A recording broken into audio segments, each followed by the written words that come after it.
تنبلی تخمدان که از اون بیماری‌های شایع در سنین باروری هست که اگه خوب کنترل نشه نه تنها منجر به مشکلات باروری میشه بلکه باعث افزایش وزن، آکنه، جوش، حتی مشکلاتی مثل دیابت میشه.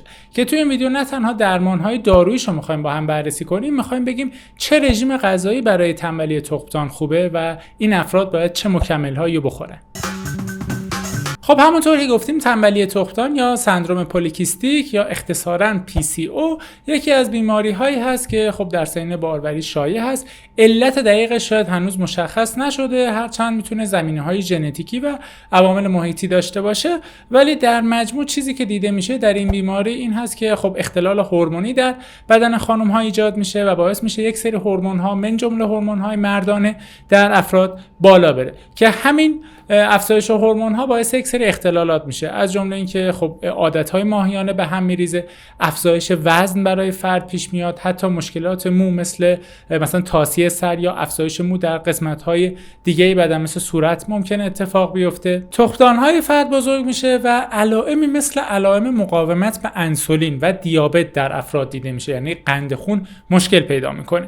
از نظر درمانی ما به طور کلی درمان‌ها رو در دو دسته قرار میدیم، یک سری درمان‌های مدیکال یا حالا اصطلاحاً دارویی و یک سری هم درمان‌هایی که مرتبط با لایف استایل هست. در رابطه با درمان‌هایی که خب گفتیم حوزه دارویی میشه، خب از داروهای مختلفی استفاده میشه. شاید یکی از مهمترین داروها قرص‌های ضد بارداری خوراکی هست که اینها رو میدن تا فرد به عادت ماهیانه صحیحش برگرده و اون مشکلات هورمونی تا کمی حل بشه. از طرف ممکنه هورمون تراپی بشه و هورمون‌های ضد هورمون مردانه فرد دریافت کنه. متفورمین یا حالا به خصوص متفورمین 500 یکی از شایع‌ترین داروهایی هست که تو این افراد داده میشه تا مقاومت به انسولین شکسته بشه و فرد بتونه یک قند خون بهتری رو تجربه کنه. از داروهای دیگه کلومیفین هست که خب این دارو هم داده میشه برای تخمک گذاری، حتی ممکنه جراحی‌های مثل جراحی لاپاروسکوپی برای تخمک گذاری فرد داده بشه و خب یک سری درمان‌های جانبی مثل درمان‌های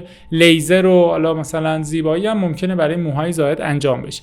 در کنار اینها گفتیم یک سری درمان‌های مرتبط با سبک زندگی هم وجود داره. شاید یکی از مهمترین کارهایی که این افراد باید انجام بدن افزایش سطح فعالیت بدنیشون هست، به خصوص هم فعالیت‌های استقامتی مثل کار با وزنه و هم فعالیت‌های مثل هوازی مثل دویدن، پیاده‌روی کردن، طناب زدن که همه اینها کمک می‌کنه پاسخ به انسولین و افزایش ورود قند خون در سلول‌ها بیشتر بشه. از نظر رژیم غذایی تنبلی تخمدان خیلی رژیم غذایش مشابه افراد دیابتی است و باید ما یک کاری کنیم که کنترل قند خون در بهترین حالت صورت بگیره. به خاطر همین خیلی تمرکز خاصی روی بحث کربوهیدرات‌ها و مواد قندی و نشاسته‌ای وجود داره و سعی می‌کنیم اول از همه مقدار کربوهیدرات رو کم کنیم و در مرحله بعد نوعش رو عوض کنیم. به طور مثال ما اول مقدار نون، برنج، ماکارونی، سیب زمینی اینها رو سعی می‌کنیم کنترل کنیم، مقدارش رو کم کنیم و در ثانی میایم اونها رو از نوع بهتر انتخاب می‌کنیم. یعنی نون رو حتما از نون سبوسدار پیشنهاد می‌کنیم، برنج تا جایی که میشه برنج قهوه‌ای انتخاب می‌کنیم و سمت خب مواد غذایی که خب کربوهیدرات خیلی بالا و آزاد و در دسترسی دارن مثل انواع نوشابه‌ها، انواع آب میوه‌ها، عسل، ترکیبات شکردار و بیسکویت و کیک و اینها نمیریم. یعنی سعی می‌کنیم مواد غذایی با قند خیلی بالا و اصطلاحاً شاخص گلایسمی بالا زیاد تو برنامه غذاییمون نباشه. در رابطه با اینکه چه غذاهایی ممکنه قند خون رو بیشتر بالا ببرن که ما اصلا پلیلیست داریم، لینکو توی دیسکریپشن قرار میدیم، ولی یکی از کارهای اصلیمون کنترل کربوهیدرات. دومین کاری که باید بکنیم افزایش پروتئین‌های سالم است، چرا که این پروتئین‌های سالم هم کمک می‌کنن فرد احساس سیری بهتری داشته باشه، هم مقاومت به انسولین رو پایین میاره.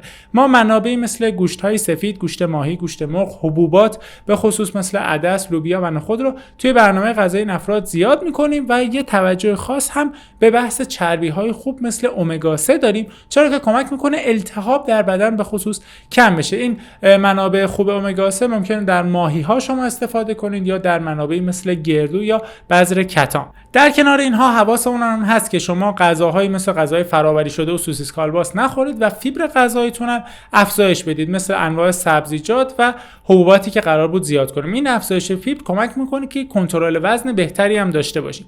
از طرف رژیم‌های غذایی مختلفی هستن که ویژگی‌هاشون تقریبا مشابه همین چیزایی هست که گفتیم. مثلا رژیم‌های لو کرب یا کم کربوهیدرات یه ویژگی همین مدلی داشتن. مثلا رژیم کتوژنیک میتونه همچین خصوصیاتی داشته باشه که در رابطه با انواع رژیم کتوژنیک ما پلیلیست داریم، لینکش رو توی دیسکریپشن قرار میدیم. یا اینکه مثلا رژیم‌های ضد التهابی سرشار از مواد مغذی خوب و کربوهیدرات‌های پیچیده هستن که باز در رابطه با اینکه رژیم ضد التهابی چیه ما ویدیو جداگونه داریم، لینکش رو توی توضیحات قرار میدین، دوست داشتین اون رو ببینید. ولی خب رژیم‌های دیگه‌ای هم هستن. مثلا رژیم مدیترانه‌ای جزو رژیم‌های خیلی خوب محسوب میشه یا رژیم دش به این نوع بیماری کمک میکنه.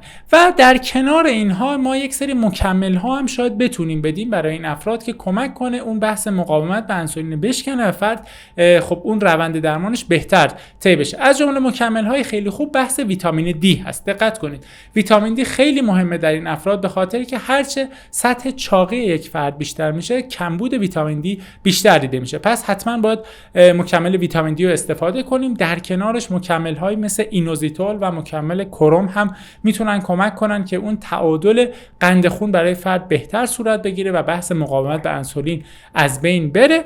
اگر قصد بارداری دارید باید حتما دقت کنید به مکمل‌های به خصوص بحث B9 یا فولیک اسید، چرا که میتونه توی بارداری برای ما خیلی مهم باشه. کمبودش با نقص‌های جنین میتونه در ارتباط باشه و در نهایت اگر منابع غذایی امگا 3 رو نمیخورید میتونه مصرف مکمل امگا 3 به شما کمک کنه. امیدوارم ویژگی‌های رژیمی که گفته شد به دردتون بخوره.